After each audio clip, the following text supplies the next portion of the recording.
Nous nous arrêtons près d'eux. Islem accepte de nous parler. Il a 20 ans, il voyage avec des amis. 2 viennent d'Algérie, le 3e de Casablanca au Maroc. Islem vient de traverser en secret la frontière turco-grecque. C'est un clandestin. La situation là-bas, la vie en Algérie, est vraiment difficile. On ne gagne pas assez d'argent, le quotidien est trop cher. C'est pour ça qu'on va aller en Belgique ou en France, pour y chercher du boulot, pour y travailler. Nous avons quelques sous, un peu d'argent pour acheter de quoi manger. Nous ne sommes pas des voleurs, non. Ça fait maintenant 2 heures qu'on marche et on va continuer à pied jusqu'à Alexandroupouli. Et à pied, c'est assez loin. Alexandroupouli est à 80 km au sud. Les Algériens se dirigent vers un pays francophone. Leur ami marocain rêve de l'Allemagne. Les policiers allemands sont juste au coin. Ils se cachent dans une fourgonnette de la police allemande issue de la force européenne Frontex. Cette dernière aide ses collègues grecs à sécuriser la frontière de l'Union européenne. Cette équipe de nuit contrôle un tronçon long de 3 km, puis c'est une équipe bulgare qui prend le relais. Chaque nuit, ces policiers allemands détectent jusqu'à 70 passages illégaux.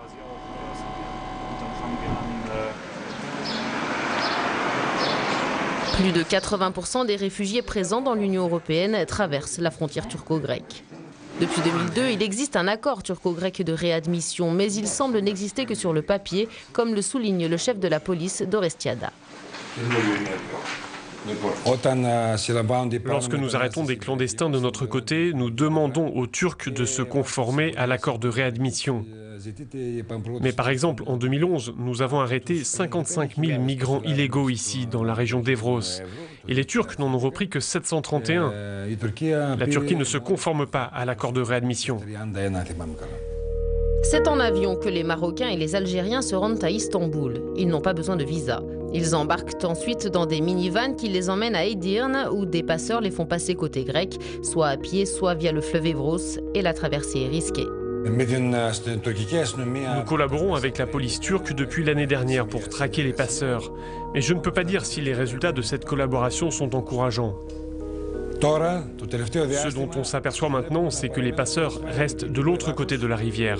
Ils chargent les migrants dans les bateaux, les font partir, et eux restent sur leur propre berge, en toute sécurité. Nous sommes témoins que de nombreux bateaux chavirent, certaines personnes s'accrochent à des îlots au milieu de la rivière, et des gens périssent à cause de ça. Sorte de frontière naturelle entre les deux pays, le fleuve Evros est un obstacle difficile et dangereux à surmonter. Quelques mètres plus loin, tout le nécessaire pour construire une clôture en barbelé arrive. Jusqu'à la fin de l'été, les 10 km de frontières terrestres seront fermés. Athènes a demandé à Bruxelles de cofinancer l'établissement de ce barrage, mais la Commission de l'Union européenne a refusé. La Grèce financera donc seule les 3 millions d'euros que coûtera la clôture. Beaucoup de ceux qui traversent la frontière terrestre la nuit arrivent dans le petit village grec de Neavissa, comme ce groupe composé principalement de migrants venus du Maghreb. Mais il y a aussi des réfugiés en provenance du Pakistan et d'Afghanistan. Mohamed, Rachid et Sofiane arrivent d'Algérie. Était-ce difficile de franchir cette frontière très surveillée? Hyper difficile. Hyper difficile d'ailleurs. Je me suis complètement trompé de la boue. On a traversé des rivières profondes. Boueuses. J'ai fait la mécanique pendant 2003 que je travaille la mécanique. Mais ça ne sert à rien de travailler en Algérie. Ça ne sert à rien. Tu travailles ou tu restes, c'est la même chose. Voilà. Je viens d'arriver via la Turquie.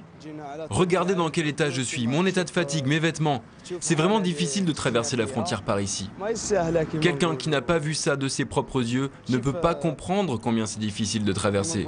Il y a des gens qui meurent, des jeunes qui ne savent pas nager ou qui tombent à l'eau, ou d'autres qui se perdent sur la route. Il y a ceux qui ne reviennent pas, des gens qui se noient, et leurs parents ne savent même pas où ils sont.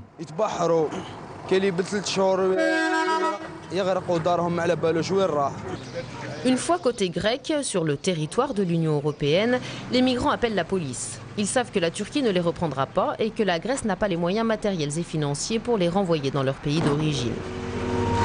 Un bus de la police les emmène à Fylakio, dans le plus grand centre de rétention près de la frontière gréco-bulgare. Après avoir fait face à un afflux massif de réfugiés, une rénovation du centre de Fylakio et d'autres centres grecs de rétention a dû être entreprise, rénovation financée par l'Union européenne. La Grèce compte environ 11 millions d'habitants. À cela s'ajoutent les réfugiés. Leur nombre est estimé à 1 million. Beaucoup d'habitants de la région d'Evros sont favorables à la construction de la clôture le long de la frontière.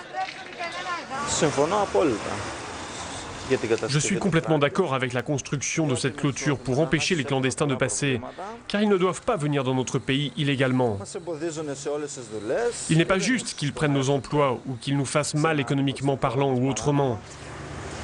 Ce sont les raisons pour lesquelles la clôture doit être construite, pour les empêcher d'entrer. Après que la police a pris leurs empreintes digitales et les a enregistrées, l'écrasante majorité des clandestins sont libérés. Ils obtiennent un papier les invitant à quitter le territoire grec et européen dans les 30 jours. C'est tout. À l'extérieur du camp, la compagnie de bus Ktel vend des billets pour Athènes. La capitale grecque est située à 1000 km au sud. Le prix pour un voyage de nuit est passé de 60 € l'an dernier à 70 € aujourd'hui. Le bus arrivera à 5 h du matin à Athènes. Certains des migrants essayeront alors de rejoindre l'Italie, la France, la Belgique ou l'Allemagne. D'autres resteront coincés en Grèce. Et d'autres encore n'auront même pas le choix. Le voyage leur aura été fatal. À cet endroit, raconte ce moufti, une jeune Somalienne est morte de froid. Des dizaines de clandestins meurent chaque année en voulant traverser l'Evros. Pour ceux d'entre eux qui sont de confession musulmane, ce moufti prépare une sépulture particulière. Pourtant, selon lui, personne ne devrait prendre de risque mortel, et traverser est un risque mortel, du suicide pur et simple, dit-il.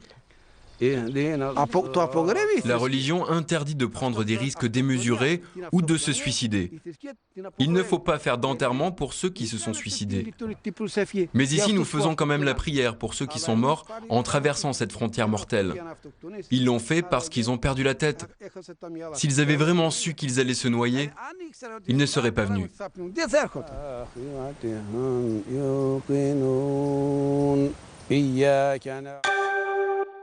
La France, nous l'avons vu, a un nouveau gouvernement. Aura-t-elle une nouvelle Marianne?